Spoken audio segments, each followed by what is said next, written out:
What's up, everybody? This is Gary Holt from Exodus and formerly from Slayer, and you're listening to The Razor's Edge.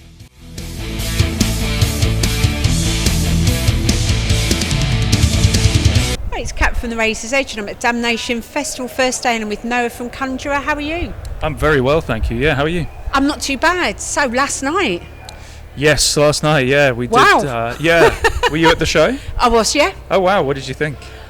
It was Of the whole night, so even? busy. Yeah. I wasn't expecting that. I mean, it was absolutely packed, and everybody was into, as eclectic as the lineup was, Yeah. they were into everybody. That's it. Yeah, That's and I it. think that was really, really good. Yeah, I think you've got to be in a mindset to buy a ticket to a gig that you don't know who's even playing. So Right. I feel like that's going to attract a certain type of audience member, Yeah. a certain type of music listener. So it was kind of just cool to, I mean, all the bands were doing kind of celebratory sets of previous records and kind of anniversary stuff and things like that. So it was cool to just go, cool, here we go. Everyone's open-minded and Yeah. everyone, it was a ball. Do you feel like kind of you maybe had a bit of autonomy because, like you're saying, everyone bought it blind? Yes. So there's no expectations. You That's- could just yeah. kind of go on, and luckily for us guys, you did that album in full. Yes, And yeah. everybody was like, "Oh my god!" You know, it's a real. You have those almost watershed moments when you follow a band when they do something that you know you're probably not going to see again. Yeah, right? yeah, I guess so, yeah. And I think that's important that we remember those. Yeah. And celebrate them. Yeah, absolutely. I think that Maya, the record we did in full, was obviously a very special record for the band. I wasn't actually in the band at the time, so it was nice for me to be able to celebrate it from kind of a weird full. So I was a fan of the band since they put the first EP out, and then the record and so on and so forth. But so it's cool for me to be like, okay, we're kind of all celebrating this together. We still play a fair chunk of those songs live, just because we haven't got a massive catalogue, and we love those songs, and they have a great kind of part in our live set. But it was really nice to do it in that way, literally album order, as the album flows. Obviously they were put that way for a reason, so it was great to do it that way and just kind of celebrate Damnation as a festival as well. And Damnation's been a big part of the Conjurer history, and been such a great community and support system for the band, where we can come through and do our thing and know that people are going to really, really enjoy it. So it was nice to be asked, and nice to come out with something that I think was special for everyone that was there. And it's almost the Damnation trademark now, the album sets, isn't it? Yeah. And it's almost like, as fans, we kind of expect something like that to be pulled out the bag, but it's always nice to be surprised, isn't it, of who's going to actually do that. Yeah, of course. Yeah. That was funny as well, hearing people coming through the door into the venue and going, because the only way you could tell, I thought they might announce on the day, but it was just a case of whose merch is set up at the corner of the room, and there's a few like, oh my god, there's Conjurer, oh my god, oh, that'd be sick. That was a nice feeling, nice to be, to have that excitement, in the room, and actually see people's reactions to a quote unquote announcement for a gig, because we'll put a tour poster out, and every band does that. You put a tour poster out, you put a flyer out, and all you get is comments, which is amazing, but there's obviously a lot of people that won't necessarily comment on something, which is absolutely fine.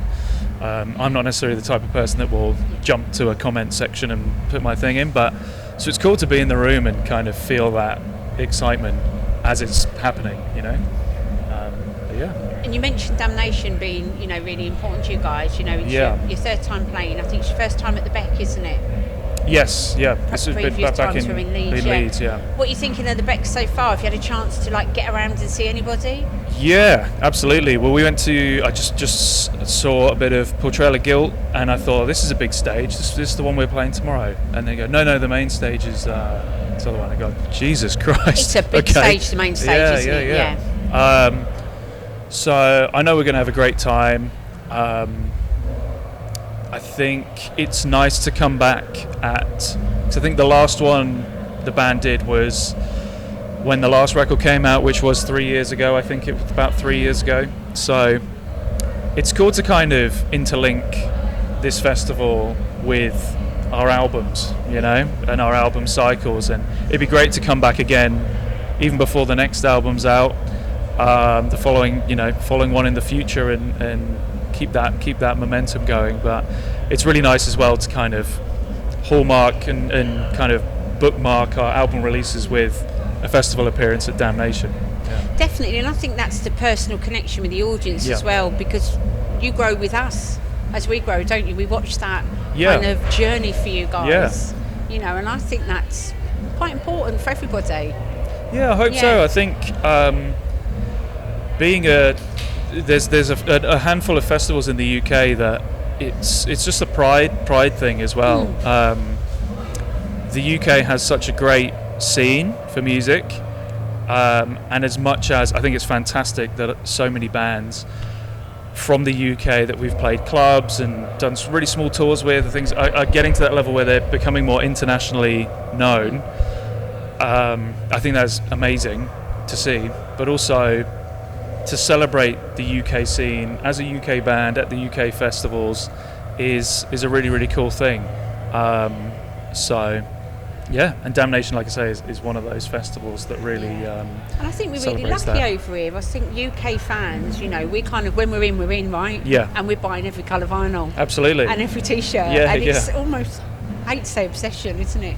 Well, I mean, it's great, but we're the same as musicians, as members of the band,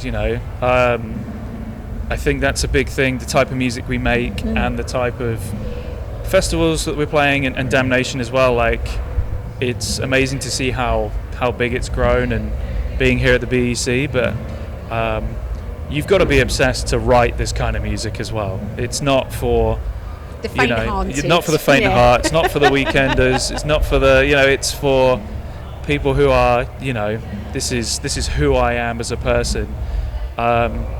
So we're just as much fans of these bands as we are participating. That's why we participate, is because we love it so much, and we want to contribute to this scene and to this spectrum of amazing bands. So.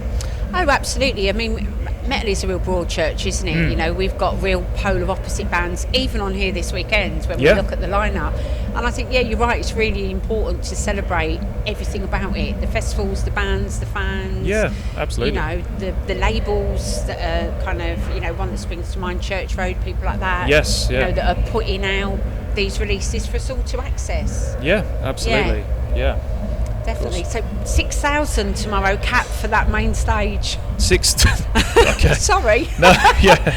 I mean, it's a big jump from the Stylus, though, isn't it? Yeah. It is. Yeah. A big jump from the bread shed yesterday to that, but I didn't know that. Sorry, Thank you very much. No, that's fantastic. I love that. I think it's brilliant. I love that. I think we love playing smaller. I think we feel more familiar with kind of club shows, and I don't want to say smaller venues because I don't want us to, people to think we only play teeny tiny little kind of armpits of cities. But it's not so much the rock and roll thing of look how many people I'm playing to, but it's all about just putting the music out, and whether that is this many people love our record and want to come and see us play it, or there are this many people here that we can just put our record to. That's the thing. It's all about the music and saying, here, please, whether you know us or not, like, this is what we have to say, this is what we do. We hope you like it. If you don't, that's fine. But that's amazing. 6,000. Sorry, No. I think you can feel that stage, you guys. You've got a lot of room. You've got a lot of energy as a band. Yeah, I hope so. Yeah. I feel like we'll play our best. Yeah, we'll do what we do, basically. Yeah, absolutely. So Unself come out via Nuclear Blast Records. What's the process like for you guys when you're actually writing? Are you kind of all together, or is it you've got your separate components that then come together at the end? How do you guys do it? So, I mean, for me personally, this is my first record with the band, but obviously stepping in, a big part of that was talking to the guys about how the process has been done before, and I mean, whether that's from the EP all the way through to the previous record, Pathos, it's not even, sometimes it's not even about the music, and you go, it's about the process. I think it's such a big part for us.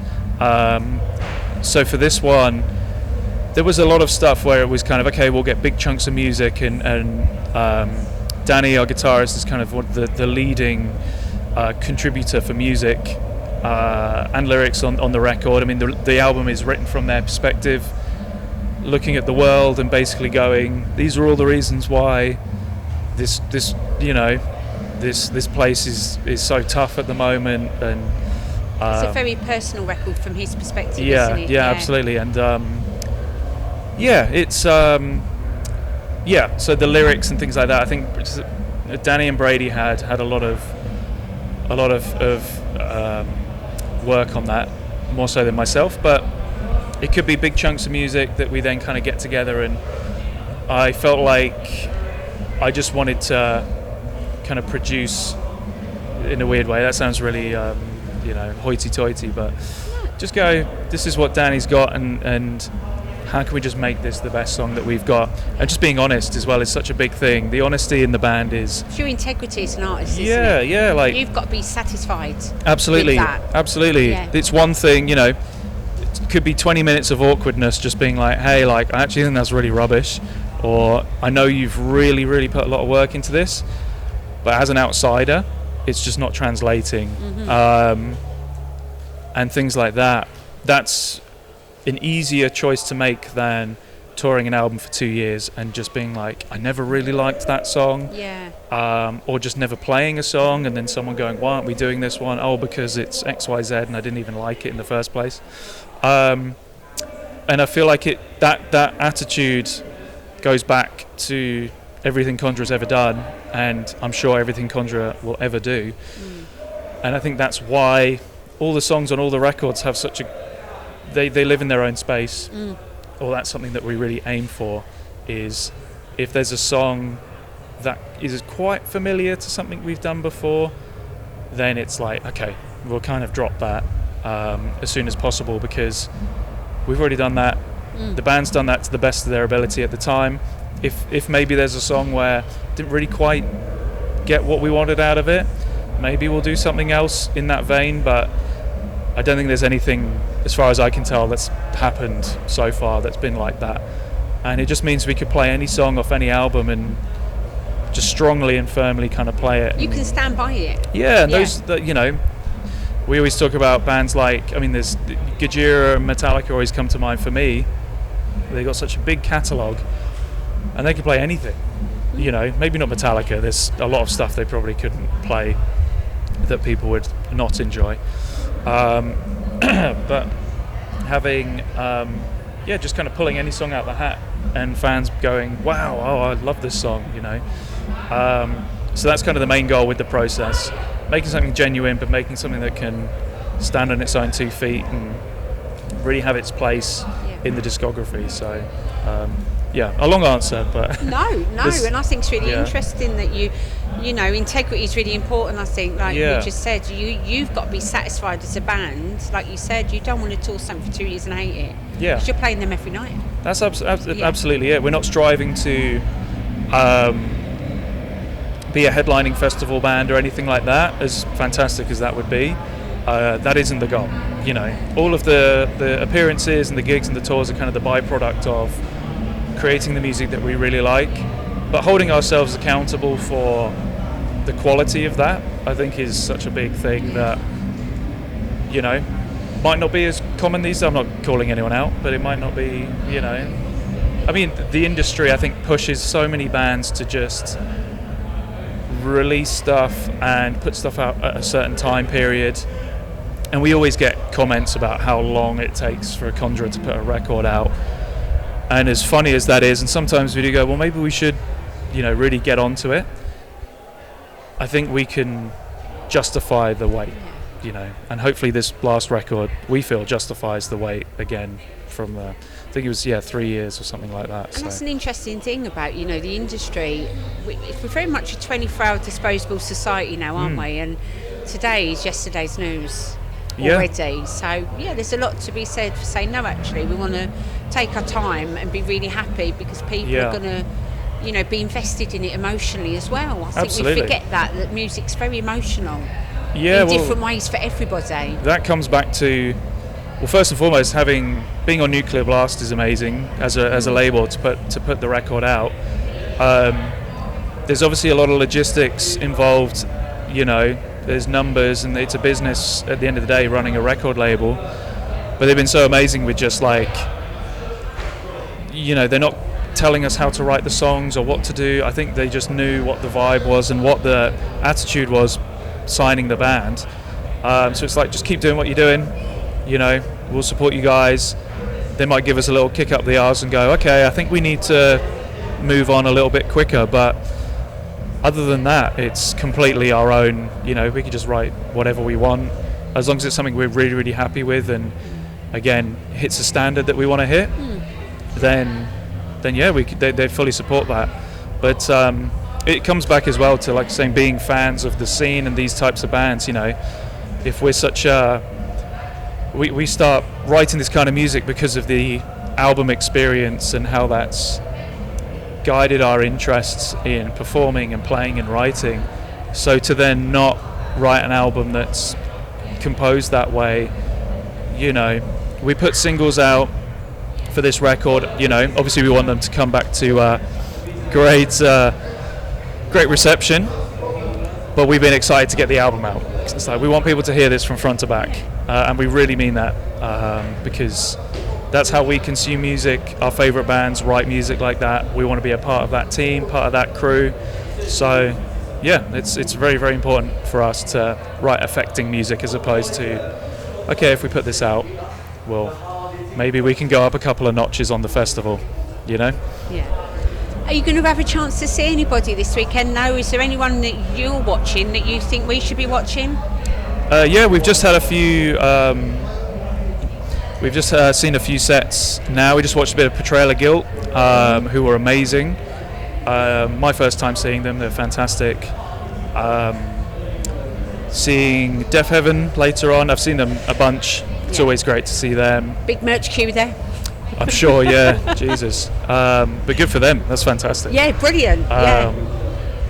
That's kind of what you want, I guess. It's pardon me. It's not about selling merch, but if it's one of the first kind of physical ways you can see a set translating to a fan base. If people enjoyed it that much that they're willing to put some money down and buy a t-shirt, and not even about the money. It is about the money. Brady's saying it is about the money. But just wanting to represent your band, They're happy to go out into the world and you have your logo all over them, and this is a band that I love, and I want to show people this. That's amazing. So yeah, really excited to see them. Amon-Ra tomorrow, Nordic Giants tomorrow. I think we're going to watch some High on Fire. Corrosion it's of a really Conformity. eclectic weekend, isn't it? It's fantastic. Really is. Yeah. It's we're kind of stuck for choice. Who? I know the Clashes. Yeah, that's it. We'll watch 20 minutes of this band and then we'll go see another one. Yeah, but isn't that part of the fun sometimes? And actually, I've not heard of them. I'm going to go along and check it out. And you found your favourite new band, right? Oh, absolutely. Yeah. We just watched Dimscure as well. We need to definitely shout them out. And also not meant to have been here, so that's a definite bonus for everybody, isn't it? Yeah, absolutely. Yeah. I think a lot of people at this festival would have found their new favourite band, and favourite new band as well, which is really exciting. I think it's exciting seeing a band like that definitely make an impact on a festival like this, because it's just the perfect place to do that kind of thing. So. Can you tell us any plans that Conjurer have got for 2026? Is it going to be some more touring, or you're going to try and have a bit of a rest? No, more touring, yeah. Just trying to get the album out as much as we can. I think we're trying to just get back to some regions we've done before, America, Australia, and then from there, really, it's my favourite thing about putting a record out is the stuff that you don't expect. A particular band or an agent or a promoter or someone might go, I heard your record and I'd love to bring you out, and you go, okay, well, we never accounted for this, or we never accounted for this person in this band to ever hear our album, and they want us to come and play some shows with them. So yeah, we've got our plans, and then I think just kind of seeing where the record falls, and see where life brings you. Yeah, as well, just playing the songs and connecting with them even more. I think, writing a song is one thing, and then playing it live for such a long time really brings that other element to it. So it's almost layered, isn't it? From the writing right the way through to in front of everybody tomorrow. Absolutely. It's every layer then, isn't it? And just making these songs as important a part of the Conjurer kind of history as what's come before, I think just exciting times. Well, I look forward to seeing you tomorrow after last night. Very different set, and it'll be amazing. Thank you so much for your time, Noah. Thank you for having me. Thank you so much.